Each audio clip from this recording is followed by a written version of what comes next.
Hello friends, ಸನ್ನಿಧಿ ಕಿಚನ್ಗೆ ಸ್ವಾಗತ. ನಾನಿವತ್ತು ನಿಮಗೆ ಕ್ರ್ಯಾಬ್ ಮಸಾಲ ಹೇಗೆ ಮಾಡೋದು ಅಂತ ತೋರಿಸ್ತೇನೆ. ಅಂದರೆ ಏಡಿ. ನಾನಿಲ್ಲಿ ಒಂದು 10 ಕ್ರ್ಯಾಬ್ ತೆಗೆದುಕೊಂಡಿದ್ದೇನೆ. ಇದಕ್ಕೆ ಕನ್ನಡದಲ್ಲಿ ಏಡಿ ಅಂತ ಹೇಳ್ತೀವಿ.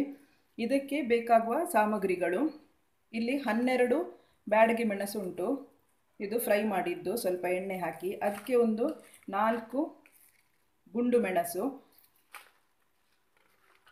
ಅರ್ಧ ಈರುಳ್ಳಿ, 3 ಸ್ಪೂನು ಕೊತ್ತಂಬರಿ ಬೀಜ, ಇದು ಕೂಡ ಫ್ರೈ ಮಾಡಿದೆ, ಒಂದು ಲಿಂಬೆ ಗಾತ್ರದಷ್ಟು ಹುಳಿ, 1 ಸ್ಪೂನು ಮೆಂತ್ಯ ಫ್ರೈ ಮಾಡಿದ್ದು, ಒಂದು 4 ಕರಿಮೆಣಸು ಹಸಿ, ಆಮೇಲೆ 1 ಸ್ಪೂನು ಹಸಿ ಜೀರಿಗೆ, ರುಚಿಗೆ ತಕ್ಕಷ್ಟು ಉಪ್ಪು, ಒಗ್ಗರಣೆಗೆ ಸ್ವಲ್ಪ ಎಣ್ಣೆ, ಒಗ್ಗರಣೆಗೆ ಸಣ್ಣಗೆ ಹೆಚ್ಚಿದ 1 ಈರುಳ್ಳಿ, 2 ಟೊಮೆಟೊ, ಅರ್ಧ ತೆಂಗಿನಕಾಯಿ, ಅದಕ್ಕೆ ಅರ್ಧ ಸ್ಪೂನು ಅರಶಿನ, ಮತ್ತು ಒಂದು ಹಿಡಿಯಷ್ಟು ಕರಿಬೇವು ಹಾಕಬೇಕು. ಯಾಕೆಂದರೆ ಅದಕ್ಕೆ ಕ್ರ್ಯಾಬಿಗೆ ಒಂದು ಬ್ಯಾಡ್ ಸ್ಮೆಲ್ ಇರ್ತದೆ, ಅದು ಈ ಕರಿಬೇವು ಹಾಕೋದ್ರಿಂದ ಅದು ಹೋಗ್ತದೆ. ಅದಕ್ಕೋಸ್ಕರ ಮಸಾಲೆಗೆ ನಾವು ಮೊದಲು ಒಗ್ಗರಣೆ ಇಡುವಾಗ ಅದಕ್ಕೆ ಸ್ವಲ್ಪ ಕರಿಬೇವು ಹಾಕಬೇಕು.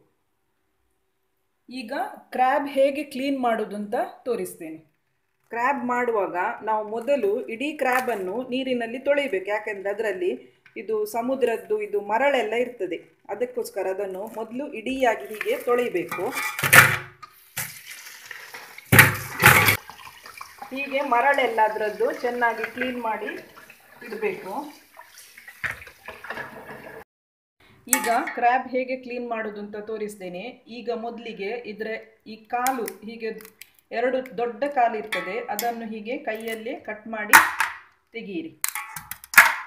ಆಮೇಲೆ ಈ ಕವರನ್ನು ಇಲ್ಲಿಂದ ಹೀಗೆ ಪ್ರೆಸ್ ಮಾಡಿದರೆ ಅದು ಬರ್ತದೆ.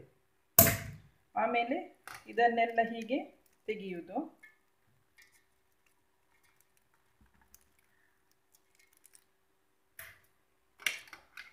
ಈ ಚಿಕ್ಕ ಕಾಲನ್ನು ಈಗ ಕತ್ತರಿಯಲ್ಲಿ ಕಟ್ ಮಾಡಿ ತೆಗಿಬೇಕು. ಚಿಕ್ಕ ಕಾಲನ್ನು ಇಷ್ಟಿಷ್ಟು ಕಟ್ ಮಾಡೋದು.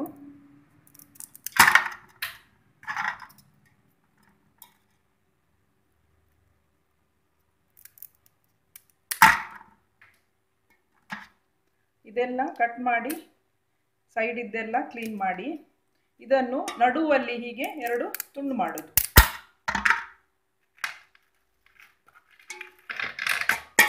ಇನ್ನೊಂದು ತೋರಿಸ್ತೇನೆ. ಮೊದಲಿಗೆ ಈ ದೊಡ್ಡ ಕಾಲನ್ನು ಹೀಗೆ ಕೈಯಿಂದಲೇ ಕಟ್ ಮಾಡಲಿಕ್ಕೆ ಆಗ್ತದೆ, ಹೀಗೆ ಕಟ್ ಮಾಡೋದು. ಅನಂತರ ಇಲ್ಲಿ ಈ ಪಾರ್ಟಲ್ಲಿ ಹೀಗೆ ಪ್ರೆಸ್ ಮಾಡಿದರೆ ಕವರ್ ಬರ್ತದೆ. ಆಮೇಲೆ ಇಲ್ಲೆಲ್ಲ ಇದ್ದದ್ದನ್ನು ಕ್ಲೀನ್ ಮಾಡಿ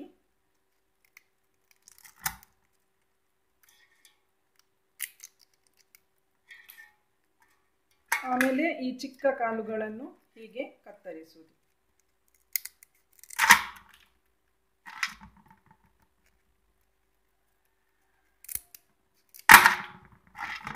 ಆಮೇಲೆ ನಡುವಲ್ಲಿ ಹೀಗೆ ಕಟ್ ಮಾಡಿ. ಈಗ ಈ ದೊಡ್ಡ ಕಾಲು ನಾವು ತೆಗೆದಿದ್ದೇವಲ್ಲ, ಅದು ಕೂಡ ನಾವು ಮಸಾಲೆಗೆ ಯೂಸ್ ಮಾಡ್ತೇವೆ. ಅದನ್ನು ಹೇಗೆ ಮಾಡೋದಂದರೆ, ಇದರಲ್ಲಿ ಹೀಗೆ ಇರ್ತದಲ್ಲ, ಇದನ್ನು ಇಲ್ಲಿಂದ ಕಟ್ ಮಾಡಬೇಕು. ಹೀಗೆ ಕಟ್ ಮಾಡಿ ತೆಗೆಯುವುದು. ನೋಡಿ, ಇದರಲ್ಲಿ ಈ ದೊಡ್ಡ ಕಾಲಿನಲ್ಲಿ ಈ ಪಾರ್ಟನ್ನು ಕಟ್ ಮಾಡಿ ತೆಗಿಬೇಕು. ಆಮೇಲೆ ಇದನ್ನು ಹೀಗೆ ಕಟ್ ಮಾಡಿ ಹಾಕುದು. ಈಗ ಎಲ್ಲ ಕ್ರ್ಯಾಬ್ ಕ್ಲೀನ್ ಮಾಡಿ ಆಯಿತು. ಈಗ ಇದನ್ನು ನೀರಲ್ಲಿ ಒಂದು 4-5 ಸಲ ಚೆನ್ನಾಗಿ ತೊಳೆಯಬೇಕು. ಈಗ ಇದಕ್ಕೆ ಮಸಾಲೆ ರೆಡಿ ಮಾಡುವ. ತೆಗೆದುಕೊಂಡ ಅರ್ಧ ತೆಂಗಿನಕಾಯಿ, ಅದರ ಜೊತೆಗೆ ಅರಶಿನ, ಇದನ್ನೊಂದು ಮಿಕ್ಸಿ ಜಾರಿಗೆ ಹಾಕಿ,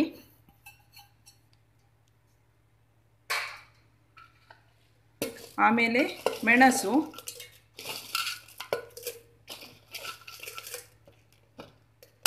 ಈರುಳ್ಳಿ, ಕೊತ್ತಂಬರಿ, ಇದು ಹುಣಸೆ ಹುಳಿ, ಮೆತ್ತೆ, ಜೀರಿಗೆ ಮತ್ತು ಕರಿಮೆಣಸು ಎಲ್ಲ ಹಾಕಿ ಸ್ವಲ್ಪ ನೀರು ಹಾಕಿ ನೈಸಾಗಿ ರುಬ್ಬಬೇಕು. ಮಸಾಲೆ ನೈಸ್ ಆಗಬೇಕು. ಸ್ವಲ್ಪ ನೀರು ಹಾಕಿ ಗ್ರೈಂಡ್ ಮಾಡುವ. ಈಗ ಇದು ಇಷ್ಟು ಗ್ರೈಂಡ್ ಆದದ್ದು ಸಾಕು. ಈಗ ಒಂದು ಬಾಣಲೆ ಬಿಸಿಗಿಟ್ಟು ಇದಕ್ಕೆ ಸ್ವಲ್ಪ ಎಣ್ಣೆ ಹಾಕುವ. ಒಂದು 2 ಸ್ಪೂನಿನಷ್ಟು ಎಣ್ಣೆ ಹಾಕಿ, ಎಣ್ಣೆ ಕಾದ ಮೇಲೆ ಹೆಚ್ಚಿದ ಈರುಳ್ಳಿ ಹಾಕಬೇಕು.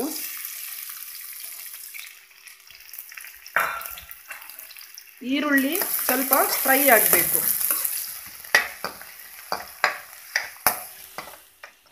ಈರುಳ್ಳಿ ಇಷ್ಟು ಫ್ರೈ ಆದದ್ದು ಸಾಕು. ಈಗ ಇದಕ್ಕೆ ಹೆಚ್ಚಿದ ಟೊಮೆಟೊ ಹಾಕುವ. ಇದರಲ್ಲಿ 2 ದೊಡ್ಡ ಟೊಮೆಟೊ ಇದೆ. ಟೊಮೆಟೊವನ್ನು ಈರುಳ್ಳಿಯ ಜೊತೆಗೆ ಚೆನ್ನಾಗಿ ಫ್ರೈ ಮಾಡಬೇಕು.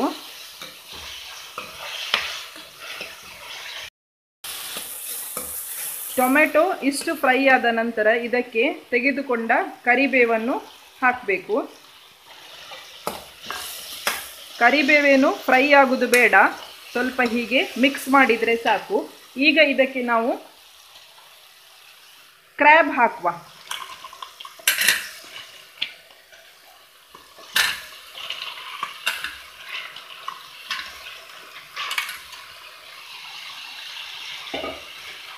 ಇದನ್ನು ಚೆನ್ನಾಗಿ ಮಿಕ್ಸ್ ಮಾಡಿ.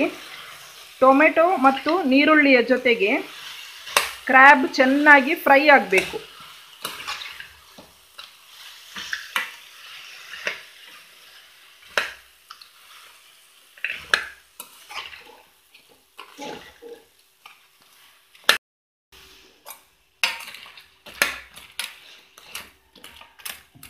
ಈಗ ಇದಕ್ಕೆ ಗ್ರೈಂಡ್ ಮಾಡಿದ ಮಸಾಲೆ ಸೇರಿಸುವ.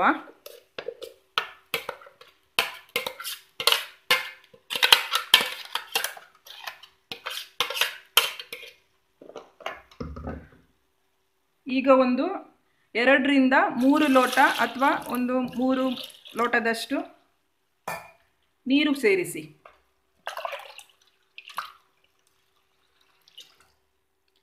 ಇದು ಮಸಾಲ ಸ್ವಲ್ಪ ತೆಳುವೆ ಇರಲಿ, ಯಾಕೆಂದರೆ ಅದು ಕುದಿದಾದ ಮೇಲೆ ತುಂಬ ದಪ್ಪ ಆಗ್ತದೆ. ಅದಕ್ಕೋಸ್ಕರ ಸ್ವಲ್ಪ ತೆಳುವೆ ಇರಲಿ. ಆಮೇಲೆ ಈಗ ರುಚಿಗೆ ತಕ್ಕಷ್ಟು ಉಪ್ಪು ಹಾಕಿ. ಈಗ ಇದನ್ನು ಒಂದು 10 ನಿಮಿಷ ಮುಚ್ಚಳ ಇಟ್ಟು ಚೆನ್ನಾಗಿ ಬೇಯಿಸಬೇಕು. ಮಸಾಲ ಇಷ್ಟು ತೆಳು ಇರಲಿ.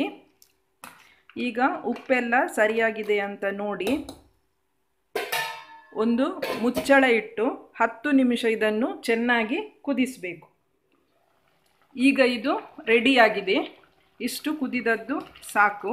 ಗ್ಯಾಸ್ ಆಫ್ ಮಾಡುವ.